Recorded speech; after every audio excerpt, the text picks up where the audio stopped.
నమస్తే. నేను మీ అశ్విని కుమార్. కొన్ని రాష్ట్రాలు బడ్జెట్ ప్రవేశపెట్టినప్పుడు ఆ బడ్జెట్‌లు చూస్తే ఆశ్చర్యం వేస్తుంది. ఇది రాష్ట్రానికి సంబంధించిన బడ్జెటా? రాష్ట్ర ప్రగతికి సంబంధించిన బడ్జెటా? లేదా ఓటు బ్యాంకును ఉద్దేశించి ప్రవేశపెట్టిన బడ్జెటా? ఓటు బ్యాంకులో కూడా ముఖ్యంగా ఒక కమ్యూనిటీ కోసమే ప్రవేశపెడుతున్నారు ఈ బడ్జెట్ అని. చాలా వరకు కూడా కాంగ్రెస్ పాలిత రాష్ట్రాల్లో ఇలాంటి బడ్జెట్లు చూస్తుంటాం. ఈ మధ్య వెస్ట్ బెంగాల్ టీఎంసీ ప్రభుత్వం కూడా ఇలాంటి బడ్జెట్ ఒకటి ప్రవేశపెట్టింది.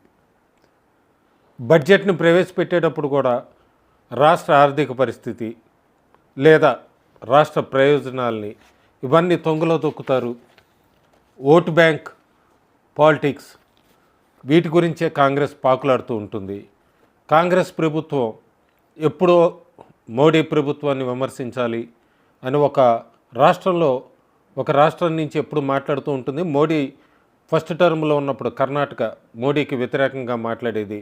రెండోసారి మోడీ ప్రధానమంత్రిగా ఉన్నప్పుడు రాజస్థాన్ నుంచి, మళ్ళీ మూడోసారి మోడీ ప్రధానమంత్రిగా అయ్యా కర్ణాటక రాష్ట్రం. వీళ్ళందరూ కూడా వచ్చే ఎన్నికల్లో ఓడిపోయే వాళ్ళే. ఏమైనా కాంగ్రెస్కి అవకాశం ఉంటే 2026 కేరళ రాష్ట్రం ఒక్కటే అవకాశం ఉంది ప్రస్తుతానికి. కాంగ్రెస్ కర్ణాటక ప్రభుత్వం రాష్ట్ర బడ్జెట్ని శుక్రవారం నాడు ప్రవేశపెట్టింది. చాలా ఆశ్చర్యం వేస్తుంది. ఎందుకంటే ఈ మధ్య కొన్ని రోజుల కిందట కర్ణాటక ప్రభుత్వం అట్లాగే హిమాచల్ ప్రదేశ్ ప్రభుత్వం హిందూ దేవాలయాల నుంచి ఆదాయాన్నంతా కూడా రాష్ట్ర ప్రభుత్వానికి ఇవ్వండి, ఎందుకంటే మేము కొన్ని పథకాలు ప్రజలకు హామీలు ఇచ్చాము, దానికి మా దగ్గర డబ్బులు లేవు, హిందూ దేవాలయాల నుంచి మాకు ఇవ్వండి అంటూ కూడా జీవోలు పాస్ చేసిన ఘనత Karnataka Himachal Pradesh ప్రభుత్వాలది.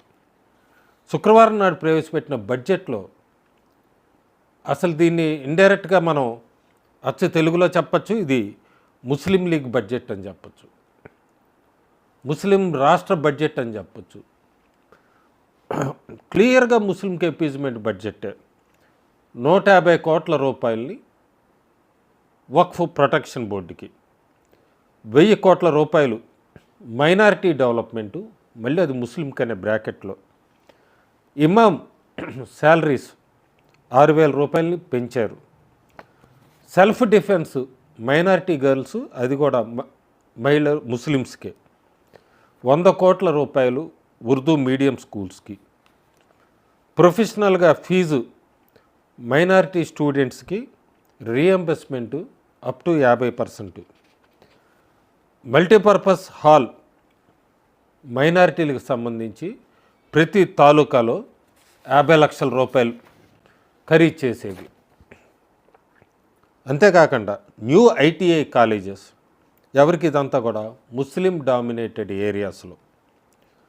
Residential PU colleges ఎవరికి, ముస్లిం గర్ల్స్ ఉల్లాల్ టౌన్లో. Increase in national and foreign scholarships ఎవరికి, మళ్ళీ ముస్లిం స్టూడెంట్స్కే. బెంగళూరులో ఉన్న హాజ్ భవన్కి ఎక్స్పాన్షను, ఎడిషనల్ బిల్డింగ్స్తో హాజ్ భవన్ ఎక్స్పాన్షన్. ఇదంతా కాకుండా ఎస్సీలను వదిలేశారు, ఎస్టీలను వదిలేశారు, ఓబీసీలను వదిలేశారు. వీళ్ళు ఎన్నికవటానికి కారణమైన హిందువుల చేతిలో ఖాళీ కొబ్బరి చిప్ప పెట్టారు. హిందూస్కి సంబంధించి ఎక్కడా కూడా ఏ విషయంలో కాలేజీలు, స్కూల్ ఎడ్యుకేషన్కి సంబంధించి కానీ, దేవాలయాలకు సంబంధించి కానీ, అర్చకులకు సంబంధించి ఇమాములకు 6000 పెంచారు, కానీ అర్చకులకి ఏమాత్రం ₹1 కూడా పెంచలేదు కర్ణాటక కాంగ్రెస్ ప్రభుత్వం. దీన్ని రాష్ట్ర బడ్జెట్ అనాలా? క్లియర్ కట్గా అందరికీ తెలిసిన విషయమే. చెప్పినట్టుగా ఇదేదో ముస్లిం లీగ్ బడ్జెట్ అని చెప్పచ్చు. భారతదేశంలోనే ఉన్నామా? ఏం ఆలోచిస్తుంది కర్ణాటక కాంగ్రెస్ ప్రభుత్వం? ఎక్కడున్నాం మనం? కర్ణాటక కాంగ్రెస్. వీళ్ళకి ఏం కావాలి?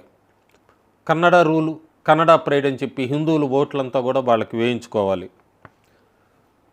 హిందీ లాంగ్వేజ్ని తిడుతూ ఉండాలి. హిందీ పోస్టర్స్ని వాటినన్నిటినీ కూడా హిందువుల చేతే హిందీ పోస్టర్సు, నేమ్ ప్లేట్స్ అన్నీ కూడా పీకిచ్చేస్తూ ఉంటారు. ఆ తర్వాత ఉర్దూ లాంటి భాషను ప్రమోట్ చేస్తూ ఉంటారు మెయిన్ లాంగ్వేజ్గా. ఇది కర్ణాటక కాంగ్రెస్ ప్రభుత్వం చేస్తుంది. ప్రజలు చూస్తే కూడా చాలా ఆశ్చర్యం వేస్తుంది. ఈ మధ్య సోషల్ మీడియాలో ఎల్పిజి సిలిండర్లు అది ఇది అంటున్నారు. ఏమి రేషియో తెలుసు గత 10 సంవత్సరాలుగా వీళ్ళకి విమర్శించే వాళ్ళకని. నాన్ సబ్సిడైజ్డ్ సిలిండరు 2014లో 13-14 మధ్యలో 1240 రూపాయలు ఉండేది. 2025లో నాన్ సబ్సిడైజ్డ్ సిలిండరు 810 రూపాయలు ఉంది. 33% డిక్రీజ్ అయి ఉంది non subsidized cylinder. Subsidized cylinder 2014లో 450 రూపాయలు ఉండేది. 2025లో 500 రూపాయలు అయింది. దాదాపు 11 సంవత్సరాల తర్వాత 12% పెరిగింది ఈ 11 సంవత్సరాల్లో. దీని మీద పోరాడతారు, దీని మీద సోషల్ మీడియాలో కేంద్ర ప్రభుత్వాన్ని విమర్శించడం లేదంటే వేరే ప్రభుత్వాన్ని విమర్శించడమే తప్ప, ఇలా ఒక రాష్ట్ర ప్రభుత్వం వన్ సైడెడ్గా ఒక కమ్యూనిటీకి ఇట్లా బడ్జెట్ పెట్టినప్పుడు దీని గురించి ఏం మాట్లాడాలి? ఇది కర్ణాటక ప్రజల విజ్ఞతకు వదిలేద్దాము, ఇది రాష్ట్ర బడ్జెట్ అనుకుంటారా? కర్ణాటక కాంగ్రెస్ వాళ్ళు అయితే వదిలేశారు, వాళ్ళకి ఒకటే అర్థమైంది. దక్షిణ భారతదేశంలో కూడా హిందూస్ అంతా ఒకటవుతున్నారు. తెలంగాణ మార్పు మొదలైంది, చూశారు ఎమ్మెల్సీ ఎన్నికల్లో. ఇదంతా కూడా కర్ణాటకలో కూడా వ్యతిరేకత పెరుగుతోంది. తమిళనాడులో స్టాలిన్, అందుకే ఆయన కూడా ఓడిపోతాడన్న ఇంటర్నల్గా ఆయనకున్న సర్వేల ప్రకారం ఎక్కడ అన్నా డిఎంకే, బీజేపీ, ఏఎంఎంకే అంతా కలిసి ఒక ఎలియన్స్ ఫామ్ అవుతే తనకి థ్రెట్ అని తెలుసు. అందుకే తమిళ్ ప్రైడ్ అనో ఎడ్యుకేషన్ పాలసీ అనో మళ్ళీ దాని తెర మీదకి తీసుకొస్తున్నారు. ఇప్పుడు డీలిమిటేషన్ గురించి మాట్లాడుతున్నారు, దక్షిణాంధ్ర అన్యాయం అయిపోతుందని. సో మళ్ళీ ఆయన అక్కడ సెంటిమెంట్ రెచ్చగొట్టడానికి ప్రయత్నిస్తున్నాడు స్టాలిన్. కర్ణాటక కాంగ్రెస్ కూడా అలర్ట్ అయింది. తెలంగాణ, కర్ణాటక తర్వాత తమిళనాడు ఇట్లా బీజేపీ ఏమైనా క్రీప్ అవుతుందేమోనని.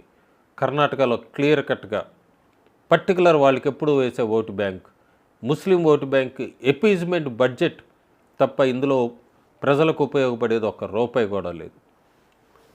Thank you.